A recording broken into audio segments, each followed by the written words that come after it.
Okay, so Self-Driver. My boy Scott sent this across, and yeah, really enjoyed it, man. It is written and directed by Michael Pierro. He also produces the film along with Kia Paputz, Antonio Naranjo took care of the music. Michael Pierro also edits the joint. Who else? Yeah, okay. So now we're on to our cast, right?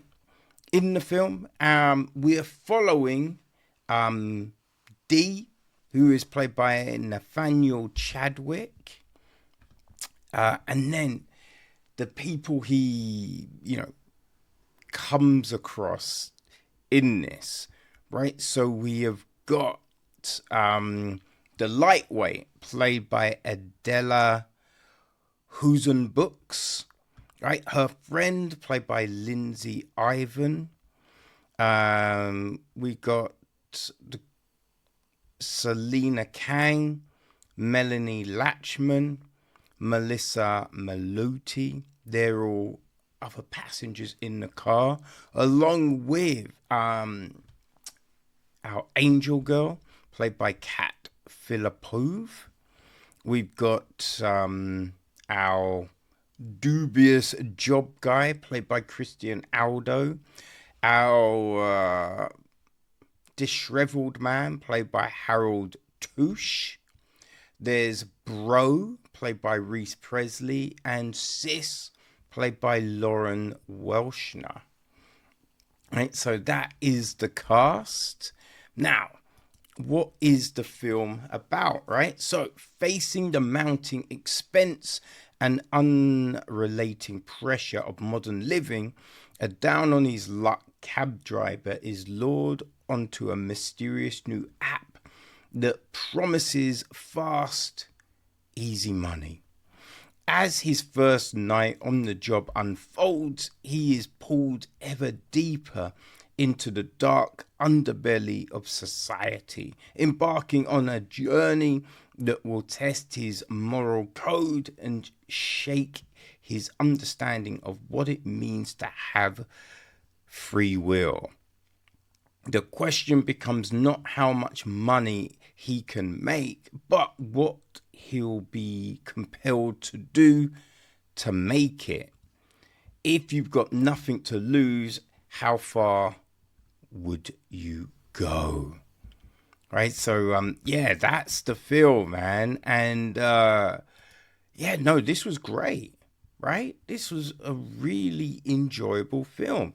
Like in the EXP, right, it says about the production. Self-Driver was a guerrilla production, start to finish, filmed on the late night streets of Toronto. Our goal was to capture the uneasy energy of a big city at night as authentically as possible, with all the night sounds, the sight, sounds, and smells that come with it, using both professional and non-actors and real locations, often stolen. We built our movie on top of the living city, integrating as much of the real world into the texture of our film as we could. With a skeleton crew, a handful of compact lights, and a couple of Sony XV1s cameras, we managed to shoot the film over the course of just 14, sometimes harrowing nights. And man, I think you really do get a proper sense of everything in this film, right? This is Pierro's feature directorial debut, and he does a really great job of bringing everything to life, right? We buy our main character and we get a really good sense of who he is just from, right, a conversation with his wife, right? A conversation with his wife, some of the interactions with some of our, you know, early customers, but really, like from the angel, right? That customer, yeah, a lot is given to us about who he is and you know, that moral compass and everything like that. So that's great, right? You don't need anything to kind of be like, he is this and this is blah, blah, blah. No, it's all given to us within the story and just through some small little actions, right? Some certain things he says, right? There's a point he's talking to his wife and she's got a kid, right? And she's just like, when are you coming home? Like, I was just hoping to get a little bit of help, you know? I'm tired. I need a holiday. And he's just like, oh, yeah, I need a holiday too. And you're just like, oh, man, like, dude, come on. What are you doing? But I think that tells you a lot. You know what I mean? So it's does a really good job of adding dimension and depth to everyone, right? Without having, you know, all of this room to maneuver with that. You know, just like a lot of these characters that we meet, again, just through, you know, some well-structured conversation and interactions, we get some more insight into who they are, you know, which man, it really does help this story. It elevates it, you know.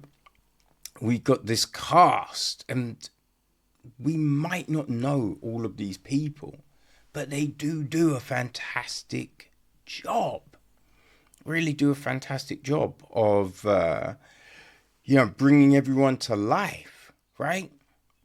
Now, obviously, we have this new app that he's been invited to. And I think with this, you know, you know, we know he's going to do it. But it's how does he get to that point? And everything we see, we understand, right? We understand because I think we've all been in a situation where it's just like maybe there's something on offer and you're not quite sure, but due to everything that's going on, like you're just like, I've got to do that thing, right? I've got to take that job. Now, in an ideal world, I wouldn't, but what else can I do, right? So you do it. So I think you buy this character. He's not trying to be holier than thou. He's not a complete piece of shit, right? Where you're just like, I mean, is someone ever that bad? Right? It is nuanced and just balanced well, you know? Like the scenarios that we're given, we believe in them, right? We buy them because there is some doubt at times into the things we see, you know, and that's great, right? There's this thing of intoxication, right? And a lot I hate, and I've said it so many times on here, right? When people are playing drunk or inebriated, sometimes it is so badly done, right? So badly done. And you wonder yourself, is it, you know, also like you've seen the news, right? You've seen, oh, this person got arrested for being drunk at some place. So you're like, all right, we know you drink. We know you've been drunk. So how the fuck can you not play drunk? You know? But the way it is shown here, it was a really great job. You know, sometimes it's the lingering look right? It's the pauses in sentences, you know what I mean? The stretching out of words, just all of those things signify, right? So, that aspect of it was done well. The visuals of it were really good. It helps sell that scenario, sell that situation, right? The ambient noise, right? Because you're driving around the city. So all of that works very well. Works very well. I really did enjoy it. And we've seen a slew of films, right, with someone doing a ride share. We had Midnight Taxi mid last year, you know what I mean? This is not a duplication of any of those films, right? And you do worry about that, right? Oh God, earlier in the year we had what Thou Shalt Kill. I think Thou Shalt Kill. This, a lot better. A lot better. You know what I mean? It's what we get in this story is something that comes at things slightly differently. You know what I mean? Slightly different. We've had people use social media before in films, but again, we've got the character in this scenario that has him having to do these things. And yeah, it's very believable. I think we've met people like our driver. We've definitely done that, right? We've met them, we know them, you know what I mean? So that all helps bring this to life, but bring it to life in a way that resonates. And that's always the key, right? Something needs to resonate with us to really believe in it, right? To understand, right? This is what is happening. This is what's going down. So, yeah, if you enjoy good storytelling, I think you're going to dig Self Driver, right? I think Michael has done a really, for his feature directorial debut, he's done a really good job. A really good job. The cast were great. Everyone involved did their thing. So, yeah, if you've enjoyed those other films dealing with, the gig economy, Uber drivers, and all of that kind of thing. If you've liked all of those, you'll definitely dig Self Driver. And you people can enjoy it from the 8th of May. 8th of May. I was like, wait, where are we? 8th of May. I believe that's a Wednesday. So yeah, people, you can get into it on all your favorite VODs. So mark it down, the 8th of May, put it on the calendar, and enjoy you some Self Driver.